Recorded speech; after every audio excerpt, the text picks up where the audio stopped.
Greetings, everyone! I'm the delicious and mythical Griffin Muffin. So, we just got the teaser trailer for the Witcher Netflix series. If you're a subscriber of mine that's joined in the last year or so, you might not actually know this, but the Witcher Netflix series actually inspired me to start making video essays. So it only feels right to revisit the Witcher Netflix series, to rekindle that flame I had for the series when it was first announced. In this video, I'm going to discuss what I said in my original How to Make the Witcher Netflix series Awesome video, and see if what I said so long ago still matches up with what I'm speculating and what I'm hoping for, and see if that's reflected in the trailer. So let's get into it. The Witcher Netflix teaser analysis and retrospective. By the way, I will be avoiding spoilers for the novels in this video. So we get like the first shot of the trailer, and immediately you get vibes of the short story in The Last Wish, The Lesser Evil. This story is one that is dripping with moral ambiguity and really tells the reader of Geralt's sense of justice. If this is something we'll be getting, then we tick one thing off of my list from the previous video. Make it for adults. The Witcher novels, if you haven't read them, are excellent for tackling more of a humanist approach to morality. Certain characters represent ideals of blends of moral ambiguity. It also tackles different character arcs not often explored in medieval fantasy. It belongs in the realm for adults. The fact that we see glimpses of scenes from the stories of the Last Wish and Sword of Destiny novels, such as The Lesser Evil, The Witcher, that's the one with the Bruxa, and The Question of Price, indicates that the creative team have indeed stuck with the source material. While of course, we will need to actually wait until the show is airing to see if the material is watered down or not. But from seeing how much contact showrunner Lauren S. Hissrich had with Sapkowski himself, we can glean that the author's vision will be held with close consideration. When Henry Cavill was cast as Geralt, I actually wanted to make a video on this excellent choice. However, life was a bit busy at the time and that script just faded into memory. But now, I can say this.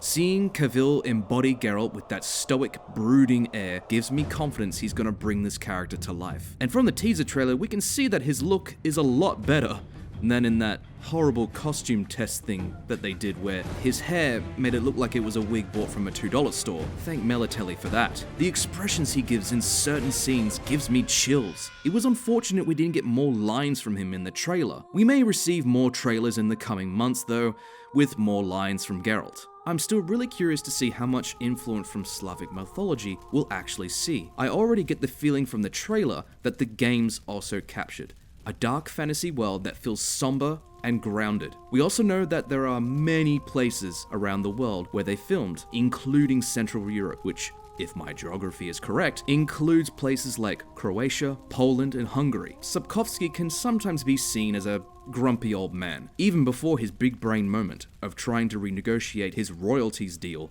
with CDPR. But I think he is just really passionate about his writing. As mentioned with the amount of contact he's had with Hissrich, I think we might have more details from the books about characters and backstories. The fact that we see more of Yennefer before her days as a sorceress, to me, demonstrates this. See, this is really important to remember, that Geralt is the focus of the story. The Witcher novels are not quite the ensemble stories like Game of Thrones. It's really dependent on Geralt. While I have a feeling we might be moving about from place to place to establish stuff like magic and lore, I would imagine the other 90% of the show will focus on Geralt and him embracing his destiny. I'm really keen to see how Cavill will build up Geralt's character. He is an emotionally complex character. He pushes down a lot of what he feels because he sees it as a weakness or perhaps something that doesn't make him a proper Witcher. With Ciri and Yennefer, he begins to accept that maybe he might be able to show those emotions. He's a very unique male protagonist in medieval fantasy. Seeing Cavill in roles like Mission Impossible 6 and The Man from U.N.C.L.E., I have confidence he could do it justice. To what extent though?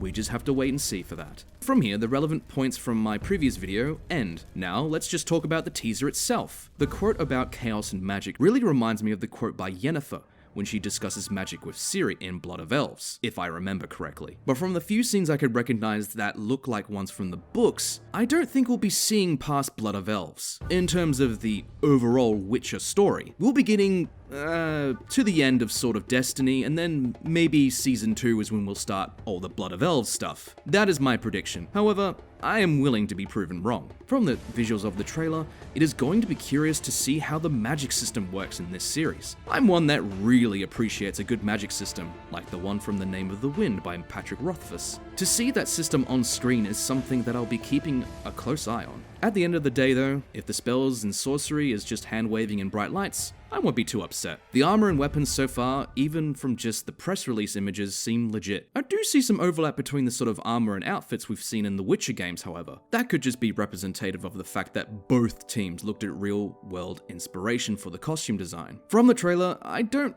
really see anything that sets off any alarms. That last shot of Geralt and what might be an arachnomorph? Maybe it's a Kikamora? I mean, that's how the Lesser Evil chapter starts. It's when Geralt kills one in a swamp and goes for a reward in the village of Blaviken. I was really impressed by the grotesqueness of the beast, and I really want to see Geralt fight it. Again, we'll have to wait and see. With all the talk of what characters are supposed to look like and other criticism I've come across, all I want to see is the story of the Witcher novels come to life. That's what I'm more concerned about. And you know what? I'm happy, man. I'm just preparing myself for an epic Netflix binge. I might even take a couple days off work, to be honest. Maybe it's too early to tell. And if something comes up, like another trailer, and it reveals something else, I will most likely amend my opinion. I'm thinking of covering the Witcher Netflix series more in the lead up to its release. So if you want to hear more from me, hit that fancy subscribe button and click the bell for notifications. I apologize to everyone for the lack of videos over the last few months. My family and I have moved from Perth to Melbourne, selling most of our stuff, and I started a new job. It's been bloody hectic, but I want to get back into the swing of things, you know? So until next time, happy hunting, and I'll catch you later.